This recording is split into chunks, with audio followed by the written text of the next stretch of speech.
Chushu and Setsu. Japan is an island by the sea filled with volcanoes and it's beautiful. In the year -1 billion, Japan might not have been here. In the year -40,000, it was here, and you could walk to it, and some people walked to it. Then it got warmer, some icebergs melted, it became an island, and now there's lots of trees, because it's warmer. So now there's people on the island, they're basically sort of hanging out in between the mountains, eating nuts off trees, and using the latest technology, like stones and bowls. Ding dong, it's the outside world, and they have technology from the future, like really good metal and crazy rice farms. Now you can make a lot of rice really, really quickly. That means if you own the farm, you own a lot of food, which is something everybody needs to survive. So that makes you king. Rice farming and rice kingdoms spread across the land, all the way to here. The most important kingdoms were here, here, here, here, here, here, and here. But this one was the most important, ruled by a heavenly superperson, or emperor for short. Knock knock, get the door, it's religion. The new prince wants everyone to try this hot new religion from Biekt. Please try this religion, he said. No, said everybody. Try it, he said.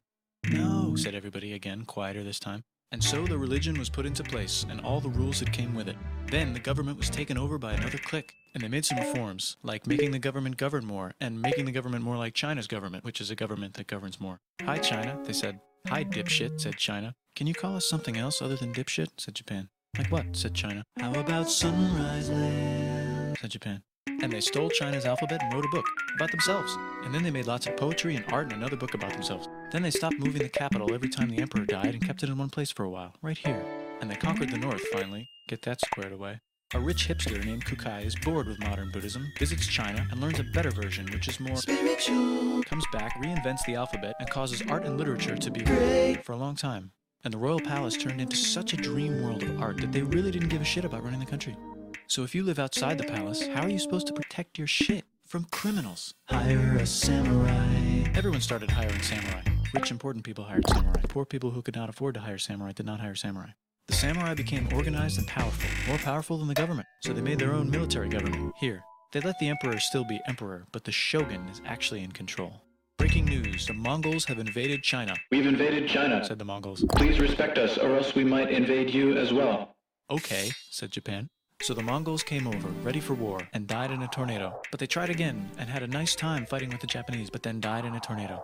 Then the emperor overthrows the shogunate. Then the shogunate overthrows him back and moves to Kyoto and makes a new shogunate. And the emperor can still dress like an emperor if he wants, that's fine. Now there's more art. Like painting with less colors, collaborative poetry, plays, monkey fun, tea parties, gardening, architecture, flowers. It's time for who's going to be the next shogun. Usually it's the shogun's kid, but the shogun doesn't have a kid. So he tries to get his brother to quit being a monk and be the next shogun. He says okay, but then the shogun has a kid.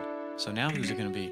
Vote now on your phones. And everyone voted so hard that the palace caught on fire and burned down. The shogun actually didn't care, he was off somewhere doing poetry. And the whole country broke into pieces. Everyone is fighting with each other for local power, and it's anybody's game.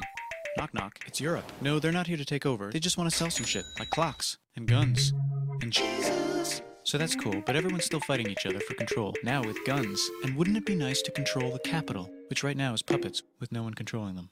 This clan is ready to make a run for it, but first they have to trample this smaller clan, which is in the way. Surprise, the smaller clan wins, and the leader of that clan steals the idea of invading the capital and invades the capital, and it goes very well. He's about halfway through conquering Japan when someone who works for him kills him, and then someone else who works for him kills them, and that guy finishes conquering Japan.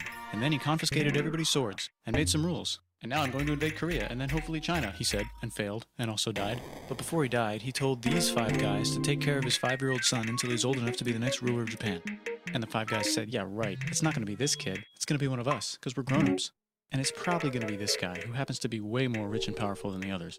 A lot of people support him, but a lot of people support not supporting him. They have a fight, and he wins, and starts a new government, right here. And he still lets the emperor dress like an emperor, and have very nice things. But don't get confused, this is the new government, and they are very strict. So strict they closed the country. No one can leave, and no one can come in. Except for the Dutch, if they want to buy and sell shit, but they have to do it right here. Now that the entire country was not at war with itself, the population increased a lot. Business increased, schools were built, roads were built, everyone learned to read, books were published, there was poetry, plays, sexy times, puppet shows, and Dutch studies. People started to study European science from books they bought from the Dutch. We're talking geography, skeletons, physics, chemistry, astronomy, and maybe even electricity. Over time, the economic and cultural prosperity began to gradually slow down. Knock knock. It's the United States, with huge boats, with guns. Gunboats. Open the country. Stop having it be closed, said the United States. There's really nothing they could do, so they signed a contract that lets the United States, Britain, and Russia visit Japan anytime they want. Choshu and Satsuma hated this. That sucks, they said. This sucks. And with almost very little outside help, they overthrew the shogunate and somehow made the emperor again and moved him to Edo, which they renamed Eastern Capital. They made a new government, which was a lot more Western. They made a new constitution that was pretty Western, and a military that was pretty Western. And do you know what else is Western? That's right, it's conquering stuff. So what can we conquer? Korea. They conquer Korea, taking it from its previous owner, China, and then go a little bit further. And Russia rushes in out of nowhere and says, "Stop, no, you can't take that. We were going to build a railroad through here to try to get some warm water." And Russia builds their railroad, supervised by a shit ton of soldiers. And then when the railroad was done, they downgraded to a fuck ton. Did I say downgrade? I meant upgrade. And Japan says, "Can you maybe chill?" And Russia says, "How about maybe you chill?" Japan is kind of scared of Russia. You'll never guess who's also kind of scared of Russia. Great Britain. So Japan and Great Britain make an alliance together so they can be a little less scared of Russia. Feeling confident, Japan goes to war against Russia, just for a moment, and then they both get tired and stop. It's time for World War I. The world is about to have a war, because it's the 1900s and weapons are getting crazy, and all these empires are excited to try them out on each other. Meanwhile, Japan has been enjoying conquering stuff and wants more. And the next thing on their list is this part of China and lots of tiny islands. All that stuff belongs to Germany, which just had war declared on it by Britain because Britain was friends with Belgium, which was being trespassed by Germany in order to get to France to kick France's ass because France is friends with Russia, who was getting ready to kick Austria's ass because Austria was getting ready to kick Serbia's ass because someone from Serbia shot the leader of Austria's ass. Or actually shot him in the head. And Britain is currently friends with Japan, so you know what that means. Duh, Japan should take the islands. which they wanted to do anyway, so they called Britain on the telly to sort of let them know. And then they did it. And they also helped Britain a little here and there with some errands and stuff. Now the war is over, and congratulations, Japan, you technically fought in the war, which means you get to sit at the negotiating table with the big dudes, where they decided who owns what. And yes, Japan gets to keep all that shit they stole from Germany. You also get to join the post-war mega alliance, The League of Nations. whose mission statement is to try not to take over the world. The Great Depression is bad, and Japan's economy is now crappy, but the military is doing just fine, and it invades Manchuria. In the League of Nations, it's like, no, don't do that. If you're in the League of Nations, you're not supposed to take over the world. And Japan said, How about I do anyway?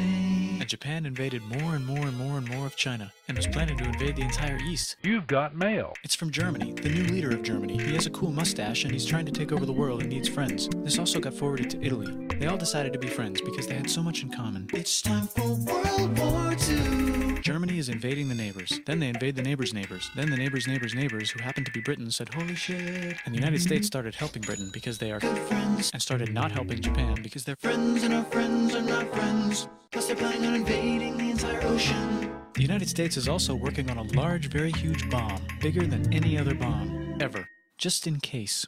But they still haven't joined the war. War looks bad on TV, and the United States is really starting to care about their image. But then Japan spits on them in Hawaii and challenges them to war. And they say yes. And then Germany, as a symbol of friendship, declares war on the United States also. So the United States goes to war in Europe, and they help the gang chase Germany back into Germany. And they also start chasing Japan back into Japan.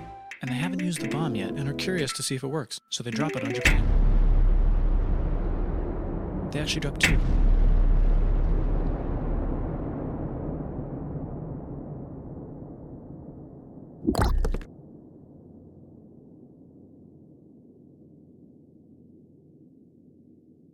The United States installed a new government, inspired by the United States government, with just the right ingredients for a Post-war economic miracle. and Japan starts making TVs, VCRs, automobiles, and camcorders as fast as they can, and also better than everybody else. They get rich, and the economy goes wild, and then the miracle wears off. But everything's still pretty cool, I guess. Bye.